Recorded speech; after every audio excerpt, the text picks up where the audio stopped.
This is a battle of the heavyweight. Ooh, ooh la la. And I don't know. I haven't talked about this with Claudio. So Claudio, if you're watching this, I kind of feel like Claudio has got a little bit of a risk of jumping into acting as well. With apologies to Dr. Saad, who I think is wonderful and great, I will have to give this one to Alice Cooper. So we're split 1-1 on this one. I think I made the right choice and you made the wrong one. Yeah, I have a tendency to disagree with you when I make the right choice and you make the wrong choice.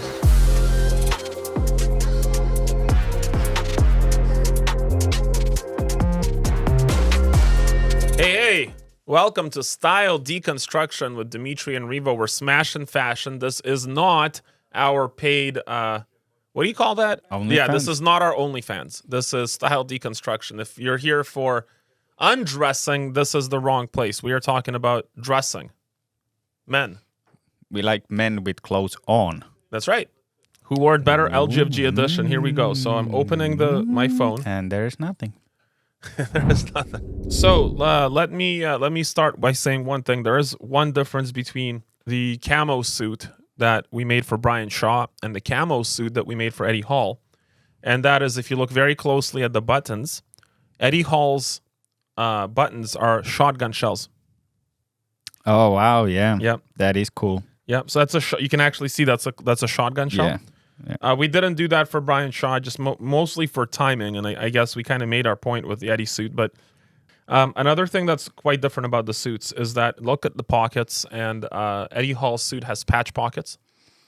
And I'm noticing also he has a front cut that is totally different from normal suits as well, compared to Brian Shaw that has a regular 3.5 inch front cut. You are right. So there's something called the cutaway on the suit. And the cutaway is like on the front of a suit, right at the bottom of the jacket. It kind of like cuts away. It forms like an X shape. Mm-hmm. And what Eddie Hall's suit has is what's called no front cutaway. So it's called a square bottom. It's a straight square bottom. Versus if you look at Brian's suit, you see the cutaway. Like so the suit kind of diverges. It forms like an X. Yeah. Which is the more modern way to wear a suit. In the past, it was more of this bell bottom kind of look. It was the square bottom cut. All right, Rivo, what's your verdict? I will stick with Brian Shaw still. I think I kind of like that you can mix and match that one maybe a little bit easier, and I think he's and since US is known for having a lot of guns and their army is really strong, so I mean it really goes in with that team. All right, man. I'm voting Eddie because he's got a tank and he's gonna wear that suit to drive a tank. So we're split 1-1 on this one. So what's the next? So now we have to do Style Deconstruction. Russell Peters against Michael Franzese. That's wild. Here we have two warm-up suits, trainer suits. We developed the hoodie pattern specifically for Russell Peters. I talk about another video where we wanted a trainer suit with a hoodie because Russell has a little bit of an R&B and hip-hop background. He's a DJ. He's into the culture of, the breakdance culture. So we wanted that. So there's some stylistic differences, but Riva, I want to get your take. I think the hoodie looks cool on both of them. In terms of the style, who is probably enjoying it more, looks like Russell is really leaning into that, and he's used to wearing hoodies, it looks like. And Franzese is a little bit not maybe sure what to do with it. But in terms of style, I like Russell wearing it a bit more. I like the bottom cuff for the trousers, the way it holds. Yep. And I think the beige mix in there is making it a bit cooler.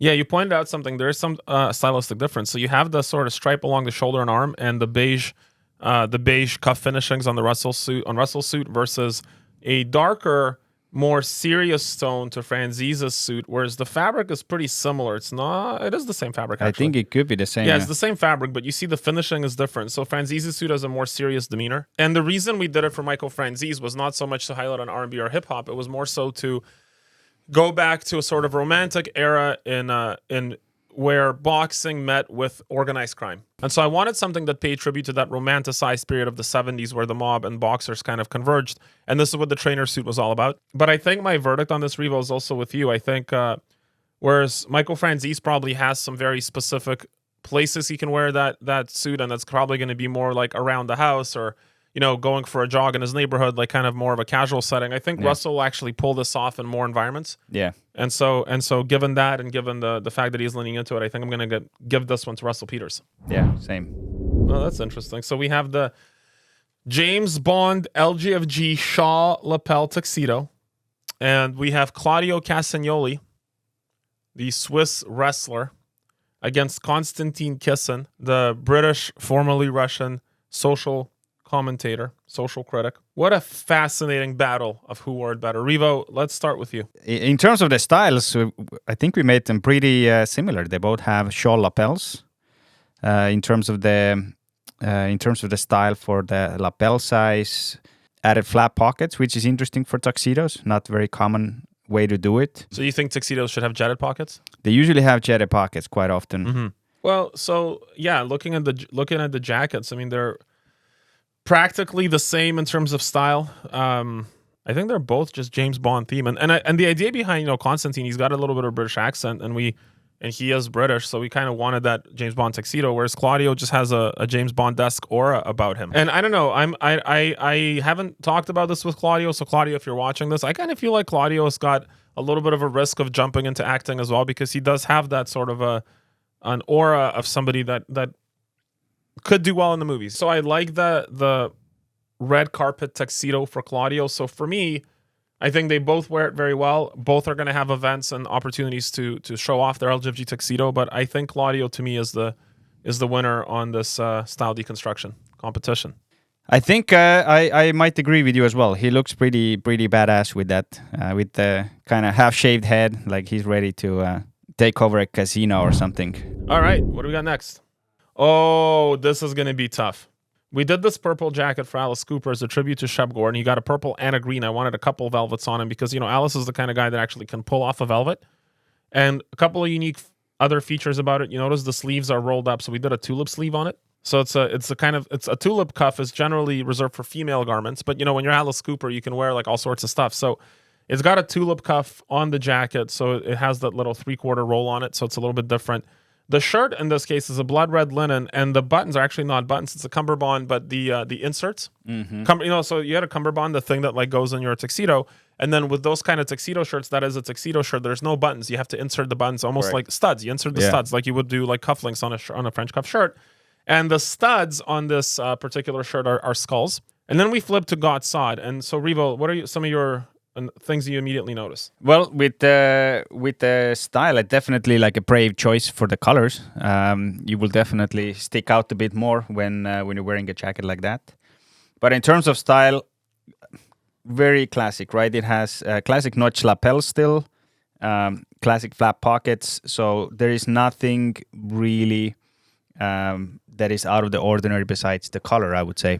Everything else is kept quite classic, and I think it's reflection as well. When Alice Cooper has a lot of these, shawl lapels, and it kind of shows their personalities as well. I think one is a bit more out there artistically, and the other one is known for conservative guy anyway. Between those two, I still like the one we made for Alice Cooper more. Mm-hmm. Yeah, with apologies to Dr. Sod, who I think is wonderful and great. Just because we have the liberty of over-designing a jacket for Alice Cooper, who is a theatrical character in and of himself. So Alice is going to take this one for me. But I will take an asterisk here in that when we did an online poll for our clients, God actually came out on top. Really? Yeah. Wow. Ooh. La la. Okay. This is a battle of the heavyweights. So let me just make the introduction here. We have AJ McLean of the Backstreet Boys in a two-color jacket versus Jordan Peterson in his famous two-color Heaven and Hell suit by LGFG Fashion House versus Zach Wilde in his monochromatic black on white theatrical Black Label Society suit. This is going to be hard. Rivo, start us off. So they're all completely different in terms of style, which I think is cool that you can pull it off on all of these different styles. You can still make it with two-sided.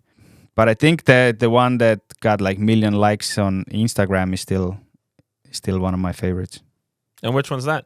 That's the one that Dr. Jordan Peterson is wearing. Mm-hmm. It somehow like really clicks when looking at the picture, and like that looks cool. Because the AJ McLean one, it's a little bit like that's his style as well. I think he enjoys being a little bit more flashy. Yeah. Because I think he paints his nails, he's coloring his hair, big glasses and stuff. So I think for him it works. And the black and white is probably something that is maybe seen before.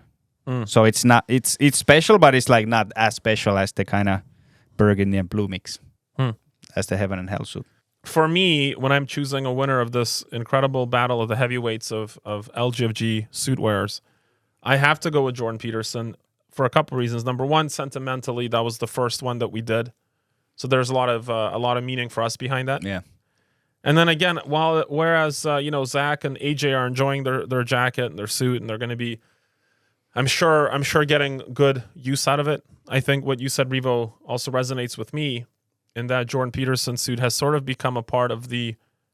I don't want to say it because I don't want to. It's not my brand to own, but it is part of his brand. That's sort of the heaven and hell, the order and chaos. Yeah. The clean room versus messy room dilemma. Yeah. And so because of the branding behind it and how it sort of not even coincides, but works tangentially with Jordan Peterson's persona and character, I think for me, I have to make that selection. So I guess we agree on a lot of them, except one, where I think I made the right choice and you made the wrong one. Yeah, I have a tendency to disagree with you when I make the right choice and you make the wrong choice.